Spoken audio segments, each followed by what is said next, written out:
What's happening, y'all? Welcome back to the channel and welcome to another music video reaction. So, of course, we've been doing on this channel for a while. We've been delving into the greatest pop songs of all time. We've done a lot of stuff from the 2010s and the 2000s. I think we've delved a little bit into the late 90s. Of course, we're going to traverse, as we go through all the songs that need to be talked about, we're going to traverse all different decades and genres and stuff like that.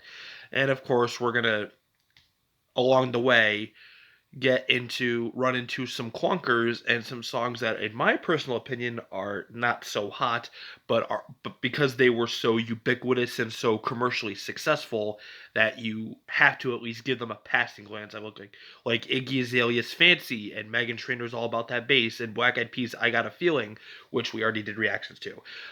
This latest one-hit blunder is Headstrong by Trapt, the 2000s new metal one-hit wonders, who are more famous or more well known, more notorious today for the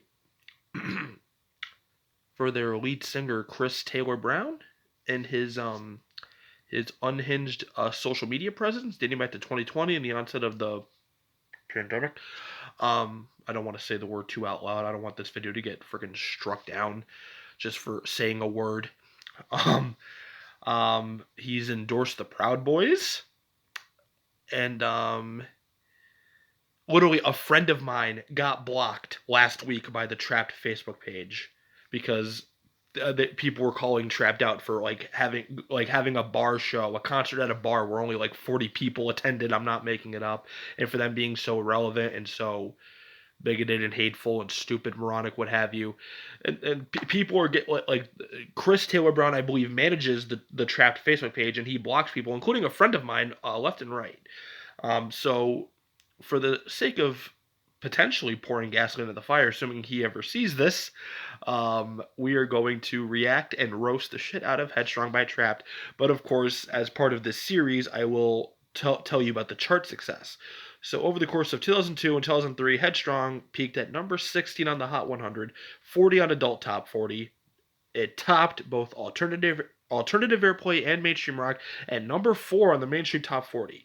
Then at the year end, we're looking at number 49 in the Hot 100, number 1 on mainstream rock, 56 on the mainstream top 40 LOL, and number 1 on modern rock tracks, as well as number 50 on the year end mainstream top 40 for 2004. Decade end charts, number 1 on alternative songs, number 7 on hot rock songs, and is certified platinum. So, very commercially successful song, but definitely an element of its time. You know, that early 2000s post grunge new metal wave. So, let's dive in and see what's what with this song. I love how it starts off with Jesus Saves. So, like, kind of injecting politics even way back then, I guess. Or not, well, not really politics, but you get what I'm saying. Like, and again, I have no qualms with religion. I have no qualms with conservative politics. But when we get into endorsing fucking Proud Boys, uh, it's just, it sucks that you need to put an asterisk next to things, that things need to be said and prefaced and clarified. Again, I have no qualms with people who are religious and have conservative political beliefs, but when you make your belief system like a personality, like I can't fuck with you. Let's dive in. Oh, I'm sorry. Last thing. It says on the lead section of the Wikipedia page for the song that in 2018, a website called Ultimate Guitar saw the site's users rate Headstrong as having the fourth worst guitar riff of all time. So let's listen to that guitar riff and what do you?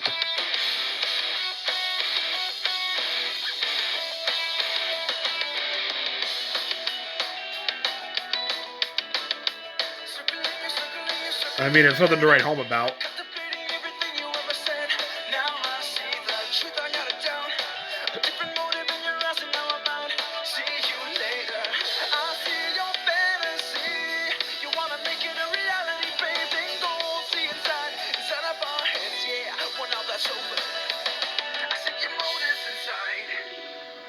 Decisions to hide. Back off, I'll take you on. Headstrong to take on anyone. I know that you are wrong. Headstrong, we're headstrong. Back off, I'll take you on. Headstrong to take on anyone. I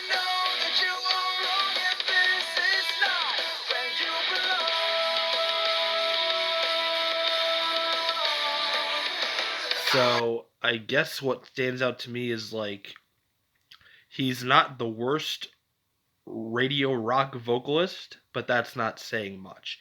And even just looking at like his mannerisms and cadence on stage here in the music video, like I honestly, me personally, I can draw a straight line from like this to like all that's happened in all like the 20 years or so since, because this is the band's only hit song. This band has been painfully irrelevant and obscure ever since. And to be fair, I can certainly understand if the band and Chris Taylor Brown himself are a little in their feelings or in his feelings about not having any success beyond this. Like it sucks, when you work so hard and just only to get so far. Um, but you can draw a straight line in that. Like you can even see like back then, like the way he moved around, like the kind of persona he was conveying. Like this is a guy who wanted to be a rock star, wanted to be a pop star, wanted to be a big shot, and he's just a little grumpy grump that he never really was a big shot, that he got a taste and a glimpse of what it was like, but ultimately did not get there.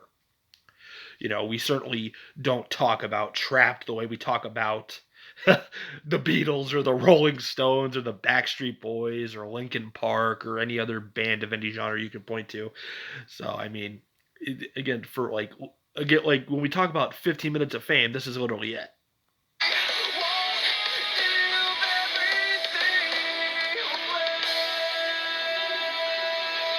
And it's really not.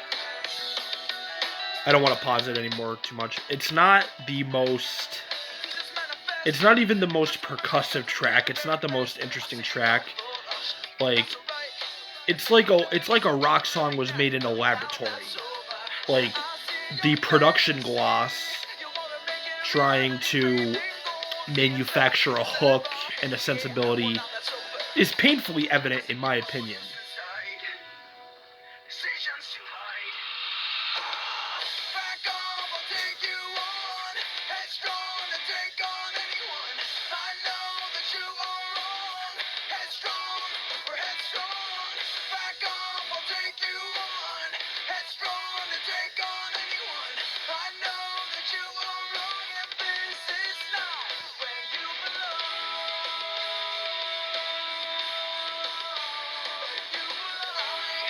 Yeah, I can't really because like in my head I'm going into like music critic mode, like what observations am I making about this song, not just the music video.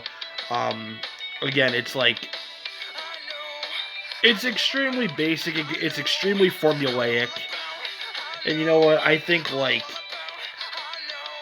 radio 2000s radio rock gets such a bad rap, and bands like 3 Days Grace, who I love to pieces, go ahead and roast me if you want about that.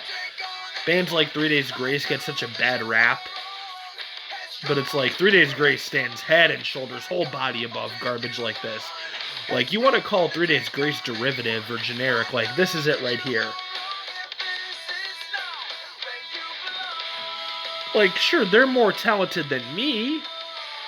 They can play a guitar and a drum better than I can, but that's not saying much.